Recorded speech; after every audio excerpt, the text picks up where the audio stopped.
fallait que je sois licencié, qu'ils vont voir avec la fédération si, s'il faut organiser des événements ou pas d'escalade, un championnat national.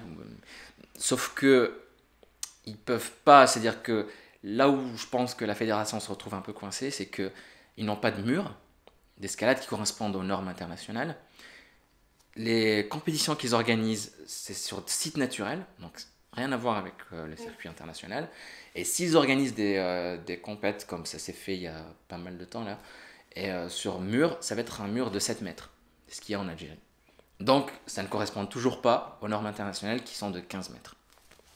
Donc voilà, c'est-à-dire que même s'ils ont un champion d'Algérie, s'ils le mettent en avant en circuit international, eh bien, il va se retrouver perdu. Parce que c'est pas les mêmes normes, il va pas être confronté aux mêmes ouvertures, il va pas être, c'est-à-dire qu'il va être complètement perdu. Et je pense que c'est ce qui fait que ils s'intéressent pas trop au circuit international et qu'ils essayent pas trop de développer ça. Parce qu'il n'y a, pas il y a pas les infrastructures qui suivent. Même avec le parcours que tu as, ils n'ont pas essayé de trouver une solution, sachant que tu as envie de participer les Jeux Olympiques. Ouais. Au début, ton objectif c'était Pékin 2019. Tokyo. Tokyo. 2020. Bon. Tokyo 2020. Ouais. Finalement, tu dois renoncer à Tokyo 2020. Oui, je pense, oui. Bah déjà, il y a des petits soucis personnels. Enfin, je veux dire, on n'est pas, c'est-à-dire comme on n'est pas porté par une fédération, on n'est pas sportif professionnel. Bah, on pourra peut-être revenir sur le terme de professionnel après. Et donc, on n'a pas de sponsor, il faut s'autofinancer. Donc, si on s'autofinance, bah, forcément, on va pas avoir le temps de s'entraîner comme pour un circuit international ou comme d'autres athlètes. Donc voilà, ce qui m'a poussé un petit peu à remettre peut-être au JO 2024 à Paris. Et puis, peut-être que l'Algérie aura eu le temps de s'organiser un peu mieux, ou que moi, j'aurais eu le temps de m'organiser peut-être un peu mieux avec la fédération. Voilà. Donc, je sais pas trop. Pour l'instant, j'avance dans le flou, en fait. Ouais. Faut un peu batailler pour que la Ah fédération te oui, non, mais c'est ça. reconnaisse. C'est ça. Il faut batailler un peu, en fait. Il faut que le club où je suis licencié, en fait, porte ma candidature. Il faut c'est lui-même on va dire, qui va être à l'initiative d'organiser un événement, je sais pas, un championnat national ou un contest ou un truc comme ça. Et donc, qui va, en gros, m'imposer auprès de la fédération. Qui elle-même va, une fois se dire, voilà, on a un champion, on va peut-être l'inscrire auprès de la fédération internationale d'escalade. Et Mais la fédération, il y a normalement un budget pour ça. je pense, je sais pas du tout. Il me semble, parce que l'escalade fait partie des sports de montagne. Donc il y a le ski. Et d'après ce que m'a dit ma fédération, mon club, c'est qu'en fait ils axent tout sur le ski. Et donc sur les sports, les JO d'hiver. Donc tous les enfin, le ski alpinisme, euh, le ski de fond, voilà, tous les trucs. Et donc, à mon avis, ils délaissent un petit peu l'escalade vu qu'il n'y a pas déjà les infrastructures. Alors que le ski, bon, on peut envoyer quelqu'un s'entraîner dans les Alpes, en France. On peut faire pareil, tu me diras, pour l'escalade. Mais je sais pas. Peut-être qu'ils se disent qu'il n'y a pas assez d'athlètes ou. Je sais pas du tout. Ce que tu sembles en Algérie, c'est le cas de beaucoup de sports. Il y a pas mal de sports. Je pense qu'il y a pas mal de sports qui se développent aussi, comme l'escrime. Là, j'ai rencontré pas mal d'athlètes, l'escrime et la gymnastique. Je pense que c'est les deux sports qui étaient complètement délaissés et qui sont un peu portés vers le haut par des athlètes. Il me semble qu'ils sont presque tous binationaux. Peut-être. En tout cas, ça se développe. La gymnastique se développe bien à Blida. Donc, ils essayent de porter ça et ils participent à des compétitions internationales. Euh, donc, je pense que voilà, il y a des sports qui se réveillent et je pense qu'il y a d'autres sports aussi qui sont complètement délaissés.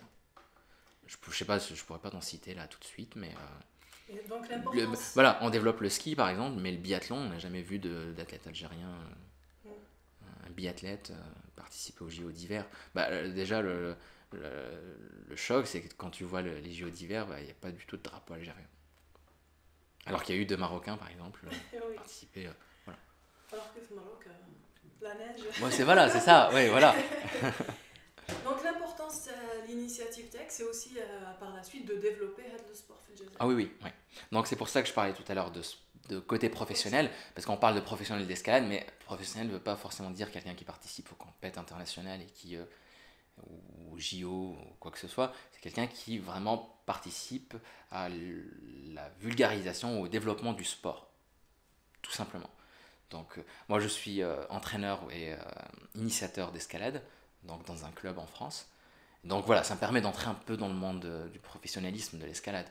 Je suis ouvreur aussi dans le même club. Donc voilà, ça me permet un peu de rentrer dans ce domaine et dans ce milieu d'escalade où il faut initier aux autres, les intéresser, leur faire rentrer cette passion qui m'a touché du coup. Et voilà. Et donc j'aimerais faire partager cela en Algérie, enfin j'aimerais faire évoluer ça en Algérie. كاين في الستاد تاع 1er mai à Alger un mur. Alors, il y a t'as le complexe de Mohamed Boudiaf, je crois que c'est ça. Je sais pas. Ouais, voilà, c'est le complexe sportif olympique, je crois que ça s'appelle comme ça, Mohamed Boudiaf. Donc on a un mur de 7 mètres, je crois, ou de 8 mètres. C'est un petit mur d'initiation, donc un mur éducatif, qui n'est pas du tout un mur de performance ou d'entraînement, d'accord, qui a été ouvert en 2007, je crois, ou en 2009, où à l'époque on voulait développer ce sport. Puis après, ça s'est arrêté d'un coup. Donc, le mur existe toujours. Il y a toujours des clubs qui y vont à Alger. Ça Mais, le. alors, ouais. Il est pas mal, hein, pour s'initier, il est vraiment bien. Mais après, voilà, si on atteint un certain niveau, donc si on fait du 7 par exemple, bah, on est très vite limité, hein. On a deux voies en 7 et puis on les fait et c'est bon, c'est fini, quoi. Voilà. Donc, mais par contre, pour l'initiation, c'est vraiment bien.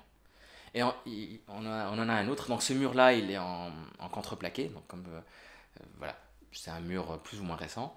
Et on en a un autre, c'est vers la place 1er mai à Alger, mais je sais plus comment ça s'appelle le complexe. Je crois que c'est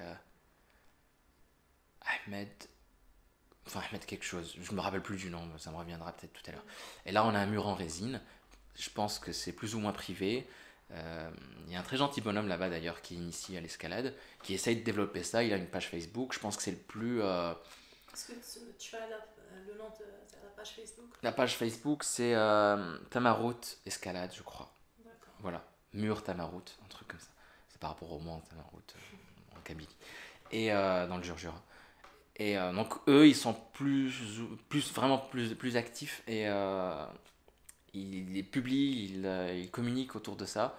Et ils essayent vraiment de faire partager ça, je pense, ou développer ça à Alger. D'ailleurs, je parlais tout à l'heure de contest, et c'est eux qui ont organisé le contest. C'est un mur de combien de mètres? C'est un mur pareil, je crois qu'il fait 8 mètres, 7 mètres, sur une dizaine de mètres de longueur. Et donc il y a pas mal de voies qui sont plus ou moins, ouais c'est du 7 toujours. Il n'y a pas plus de 7, je crois que c'est du 7B maximum. Et donc ils essayent de développer, eux, ils essayent de rendre viable leur mur, donc ils ont des ouvreurs, je pense qu'ils viennent de temps en temps, qui changent l'ordre des voies, donc ça permet de renouveler le mur, et ça permet aussi d'offrir aux licenciés, parce qu'on peut y aller si on n'est pas licencié aussi, hein, si on veut juste faire une séance d'escalade comme ça, une journée avec des potes.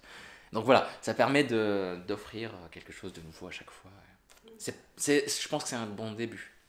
Mais voilà, c'est-à-dire qu'à part Alger, il n'y a rien. Peut-être un petit truc à Bouira, mais je crois que c'est réservé aux pompiers, enfin un truc comme ça. Et c'est tout, quoi. Il y a Béjaïa peut-être, mais ils ont plus de sites artificiels, de sites naturels que de sites artificiels. Je sais pas, ils en ont peut-être développé, mais à ma connaissance, non. Et puis le reste de l'Algérie, que dalle, quoi. Donc pour clôturer, est-ce que tu peux essayer de donner envie aux gens de s'intéresser à ce sport? Ah oui, non Si mais tu devais, pour conclure, c'est vraiment... l'escalade est aussi importante. Alors, Qu'est-ce qu'elle permet de développer que d'autres sports ne permettent pas? alors c'est un sport très exigeant. Il permet de développer tout le corps. On a toujours cet a priori de dire que la natation, c'est le sport qui développe tout le corps, on fait travailler tous les muscles. Alors là, c'est le sport qui développe encore plus tout le corps, tu vois. Ça développe jusqu'aux doigts, aux orteils, donc il y a un gainage du corps, c'est pas seulement les abdos ou quoi que ce soit, c'est tout le corps. Ça permet d'avoir un dos très musclé, donc ça permet voilà, d'enrayer les futurs mal de dos et les futurs... voilà. Et par ailleurs, c'est un sport très intellectuel et très psychique. Il faut vraiment avoir confiance en soi, ça t'apprend en quelque sorte à développer la confiance en toi, parce que il y a des endroits, il y a des fois des moments très engagés, où il faut y aller, quoi. Il faut croire en sa capacité, et parce qu'il y a, on monte quand même en altitude, on évolue sur un mur vertical. Ça fait pas partie de... C'est pas naturel comme évolution. Et ça fait réveiller des peurs très profondes, en fait. La peur de tomber, en fait, on l'a toujours. Même si on s'entraîne, même si... Faut pas avoir le vertige. Bah, faut pas avoir le vertige, mais je pense qu'on peut le vaincre en faisant de l'escalade. Mais même après, c'est-à-dire qu'il y a un autre type d'escalade où c'est de l'escalade en tête. On est assuré par une corde, mais la corde est en dessous de notre bassin. Donc si on chute, on va faire un mouvement de balancier qui va. Donc voilà, on aura pendant quelques instants l'impression vraiment de chuter, de ne pas être assuré. Et c'est ce qui fait peur en fait. Et voilà, ça permet de développer cette confiance en soi. Donc il y a un côté intellectuel, il y a un côté ultra physique. C'est vraiment très très très très très exigeant physiquement. Et le matériel coûte pas cher, il coûte cher. Matériel coûte plus ou moins cher. Alors pour faire juste de l'escalade, sur mur artificiel, ça ne coûte pas cher. Une paire de chaussons, un système d'assurage. Souvent on a les baudriers qui sont fournis par la structure. Donc voilà, voilà, on a tout besoin que de ça. Donc c'est un sport accessible. C'est un sport accessible à tous. Sur site naturel, c'est autre chose. Il faut avoir sa corde, il faut avoir les dégaines, il faut avoir un peu plus de matériel, donc peut-être un peu moins accessible, mais je pense que ça le sera s'il y a un marché qui se développe, un marché du matériel d'escalade. Inch'Allah. Donc on termine l'épisode sur ces belles paroles. J'espère que tu pourras réaliser ton rêve en tout cas. Là, on va t'encourager, on va essayer de voir s'il n'y a pas des gens qui ont envie de s'investir aussi dans l'escalade, de découvrir le sport. Et on se retrouve pour un prochain épisode.